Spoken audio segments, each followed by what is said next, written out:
So a part of me is just screaming inside out of excitement, and another part of me is nervously crossing my fingers in hopes that we don't get a repeat of Future Trunks. You guys know me and you know I like to keep things positive, but this here is 2024's Future Trunks, a highly anticipated update to an original Z character we all know and love, and I would absolutely hate for it to be a disappointment because of some unforeseen quality control issues. And for the record, I hate using those words. Anyway, S.H.Figuarts' Dragon Ball Z Super Saiyan Gohan, the warrior who surpassed Goku, was released on the 21st of April as a regular release and retails for 7,000 yen or roughly $50 US, give or take. And if you missed the extremely small pre-order window, well, I don't really know what to say except I'm sorry and good luck trying to find one at retail. Still, it might be a good idea to check back at the places where you missed out initially. They sometimes have extra stock during release week. Alright guys, here it is, the first S.H.Figuarts Dragon Ball figure to ever use soft goods. Historic, yes, and so damn good. But first, let's look at those aesthetics because I think Tamashii has got this one down pat in terms of proportions and height, and I say that with a slight hesitation because I know someone in the comments will kindly point out that he should be taller or shorter. Thank you in advance. But to me, this feels right. He's shorter obviously than Goku, but taller than his kid self, and stands around the same height as Krillin, where I think he should be. He's even a tad shorter than the original Super Saiyan 2 Gohan, and has slightly more younger proportions. Let's talk colors, and I love the deep purple and blue color palettes here. Yes, it's your anime colors, unlike the manga-inspired light purple and red obi for the original release. We even get some shading on the pants and on the gi, only on the front side though. But what I love about the deco on the new version more than anything is the premium look matte finish. Gone is that tacky, cheap looking shine of the original. I actually repainted the original and sprayed it with some matte coat, but the biggest problem I had with that original Super Saiyan Gohan was the cheap looking shine to the plastic. Yay, matte finish. He's got that muscular Dragon Ball build without going over the top because Gohan is still, I think, 14 at this stage in the manga anime. Please somebody correct me if I'm wrong. And his gi from top to bottom is beautifully sculpted to incorporate that new version 3 or 3.0 aesthetic of the more recent figures, i.e. Legendary Super Saiyan and Beast Gohan. And since we're on the topic, Gohan, like the Legendary Super Saiyan and Beast Gohan, uses rubber parts or soft plastic parts. Soft plastic for his gi overlay torso, soft plastic for his belt, and most importantly for his crotch piece, which gives him a whole lot of range in terms of ab crunch and leg articulation. We'll get into the articulation a little bit later on, but I think we get a really good balance between sculpt and function here. We don't get the cut in the middle of the torso, but there's still a really great functioning ab crunch there. The thigh swivel is also sculpted and engineered without any gaps to keep that nice silhouette, and we finally have some pointy shoes with great ankle tilt. The cape is surprisingly a mix of the same soft, rubbery, sculpted plastic on the top, just the same as the gi, and the cloth material with a bendy wire running through the sides of the actual cape part. It's kind of permanently tabbed on the back of the shoulder pads and just sits over Gohan's shoulders. Again, it really comes down to personal preference, but I think this is the best of both worlds, or the worst if you hate cloth goods. You get that solid, sharp sculpt in the shoulder pads, which I think looks infinitely better than trying to recreate it with material, but then you also get the fully posable material cape, which I've always wanted. There's enough material there to give you some freedom with posing, but not too much fabric that it's unmanageable. The whites match up really nicely, and though we're using two completely different materials, it's a natural looking transition. And now to those heads. With all the third-party competition going on with custom heads and add-ons, I feel like the older official figures are being left behind, which I guess makes sense since the sculpt should always improve over time, but it's stuff like this that brings Tamashii right back in the game, where you compare it to the original, which isn't bad, especially if you have the Battle Damage Super Saiyan version. The improvements are night and day. The hair is more angular and fuller, more akin to the Cell Saga art style. It's a flat yellow, a little brighter than I would have liked it, but it does fade out into a more pale yellow at the tips. But the best part is that we get two Super Saiyan head sculpts, your standard Super Saiyan headpiece, and an in-action, windswept headpiece as well. We also get 5 interchangeable faces, your neutral glare, a cartoony kind of anime-esque inspired frown, a shouting expression, the teeth grit faceplate, and the iconic Super Saiyan 2 triggered expression, which leads me to believe that a standalone Super Saiyan 2 Gohan release is well on its way. So the question on the back of all of our minds is, how is the QC? And again, I hate using that word QC, but so far, so good. This is a smaller figure, but he feels solidly built. It's usually the bigger figures that turn out the best, but Gohan is as good as they come. Nothing's fallen off, popped out of place, or come loose so far, and it seems like it's gonna stay that way with this one. Alright, so let's take a look at Gohan's articulation, and he's got a great setup. It's almost like it's a miniature version of, you know, this guy right here. Fantastic. But first of all, the head. Gohan does look up really well. Good for looking up at Cell. He can bury his head all the way down. You have side to side rotation. Fantastic tilt. Look at that. Really good range there. And yeah, he can do the shimmy. Shimmy, shimmy, shimmy. Alright. So that, of course, is assisted by the independent neck joint, which is great. But looking at the shoulders, we do get some really good range going up and out. Fantastic. 360 rotation there at the shoulder. Very good range as well. He's got some really good butterfly joints, and because that gi there is kind of a soft plastic overlay, very similar to Beast Gohan there at the back, he can bring his arms very nicely in. Look at that. I'm liking it. And the back doesn't look all that bad either. Yeah, you do get a little bit of gappage there, but I think the articulation is definitely worth it. So we do have a bicep swivel. Nice looking arms, I really like that. Double elbows, really good range. And of course, swivels and there we go, hinges at the wrist. Yeah, again, just pointing out that it's just like a mini version of this, you know, Ultimate Gohan. Like even the joints there, you can see the similarities in the arms. Really like how this is engineered.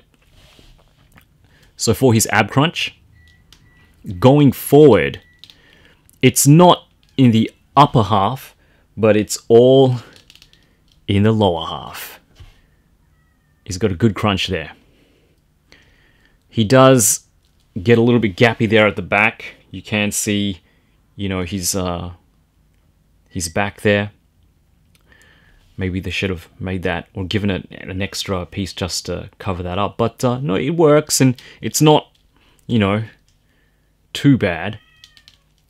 The belt here is very malleable, and so is the crotch piece. So we do get some really good range going side to side as well. And of course your swivel there at the lower waist as well. So again, just some really good range there in the torso. There is no traditional middle cut there from the upper half and the lower half, but it works just as well in my opinion. And like I said, because this crotch piece is soft, he kicks really well going forward, but you do also get some good range going back as well. You know, even with that sculpted butt there, really good range. Look at that. Yeah. Kicking Cell right in the face. Love that. We get double knees.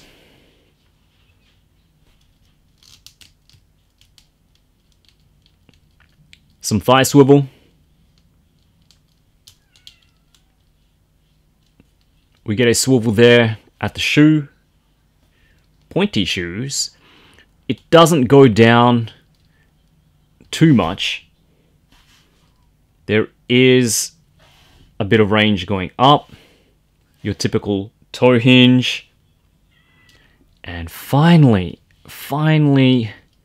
some good ankle tilt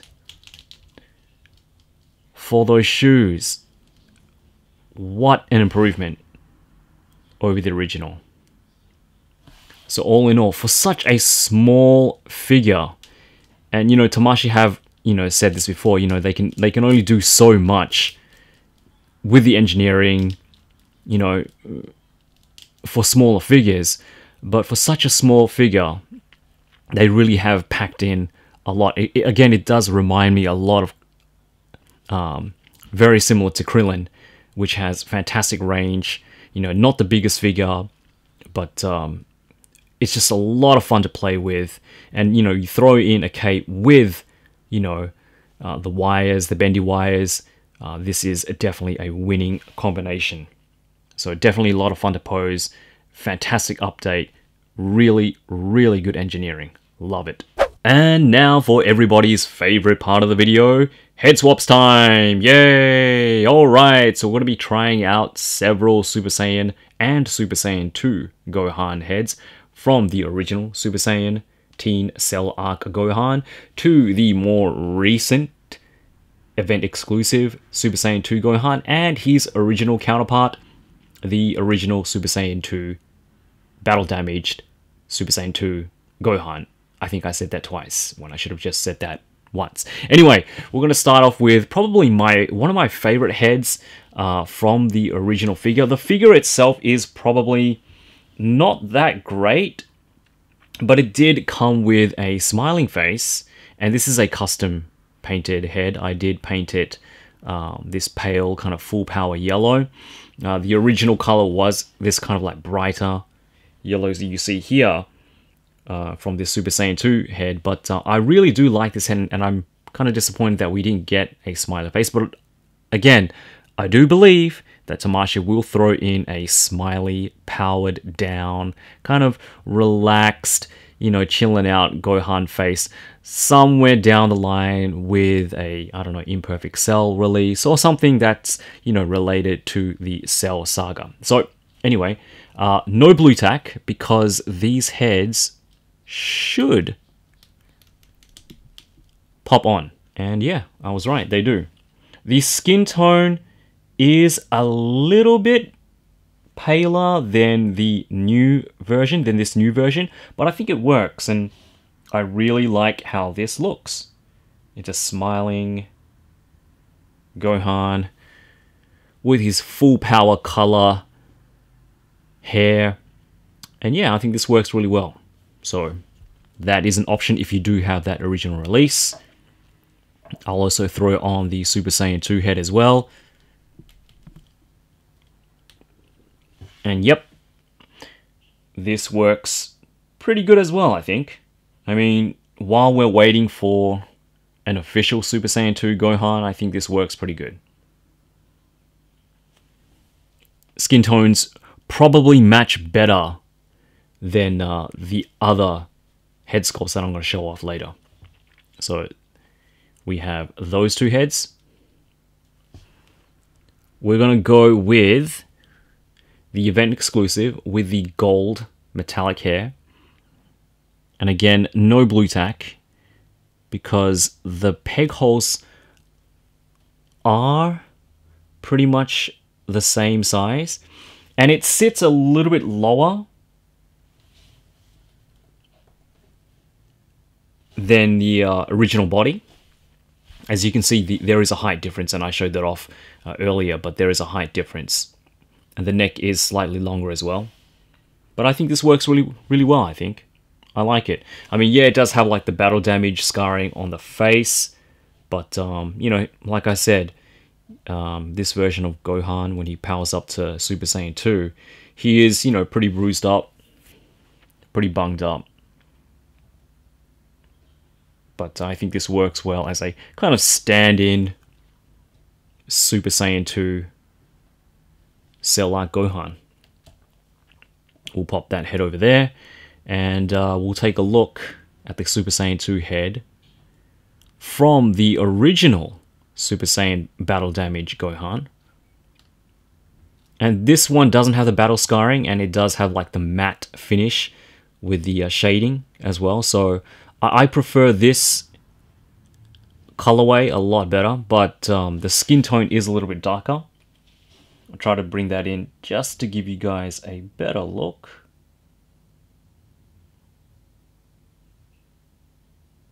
But yeah, I think this works pretty well as well. Again, I'm very sure we will be getting a Super Saiyan 2, an official Super Saiyan 2 in the near future. And not last but not least, just your standard Super Saiyan head. Again, from that original battle damaged Cell Saga Super Saiyan Gohan. And I think this works pretty good as well. I mean, you know, the updated hair, the updated faces, personally I do prefer, but you know, these head sculpts, these faces were fantastic too for their time. For accessories, we get everything this version of Gohan needs except for maybe an energy effect, and I say this version because Gohan is pretty bunged up by the time he turns Super Saiyan 2, which I know a lot of collectors were hoping for, but I do think we'll be getting one with a retooled body somewhere down the line. I was gonna say base form head too, but this was kind of his base form at the time. The full power Super Saiyan form for Gohan and Goku was kind of their new base form, or at least they were trying to stay in it leading up to the Cell games, trying to be in it as naturally as they could. So for hands, we get 2 fists for punching Cell in his smug little face, a pair of Masenko hands for Masenko-ing, another set of more generic blast open hands, a set of Kamehameha hands, and a pair of fighting pose hands as well. I think as far as redos go, or 3.0 versions of characters we already have but need an update of, out of the 4 that we've gotten so far from the Z Fighters, if you count Piccolo, I still think Krillin is the one to beat.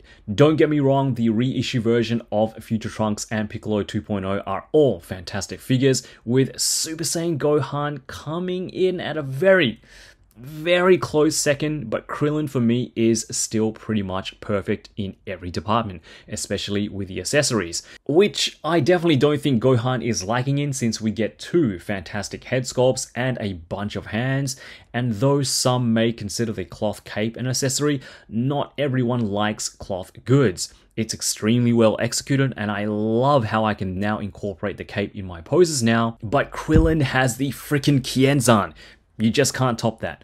If Gohan came with some sort of energy effect, I think that would have leveled the playing field, but right now, as it stands, Krillin is still my favorite redo. Absolutely love Super Saiyan Gohan as far as version 2 or 3 Cell Saga Gohans go. This is the perfect upgrade base figure for me. Sure, it would have been nice to get a smiley face or a base form head, and I know a lot of you wanted to see a Super Saiyan 2 head to come along with this release, but something tells me this won't be the last time we'll be seeing Cell Saga Gohan. I mean, the way things are going with the line now, I think we're going to be getting an anime manga accurate Super Saiyan 2 Gohan, slightly battle damage, still with his full gi, but a bit ripped up, just like how we did with the superhero Gohan that we got recently. It's a great way to get them extra heads in for what is essentially a body that probably has the most looks for Gohan. So I'm guessing Tamashii will probably do the same for a smiling, relaxed faceplate, which I really wanted, with a new perfect or semi-imperfect Cell. One that needs an update and the other one that needs to be announced yesterday. Gohan to me feels like an ongoing release. Not in a bad way, because everything we've gotten in this release is great. I really love this figure for what it represents, and it's a fantastic upgrade to the original. It leaves me wanting more in a good way again, and I'm really looking forward to seeing a brand new Super Saiyan 2 Gohan, which I am absolutely certain they will be doing, along with every other head, faceplate, and accessory to make this finally feel complete.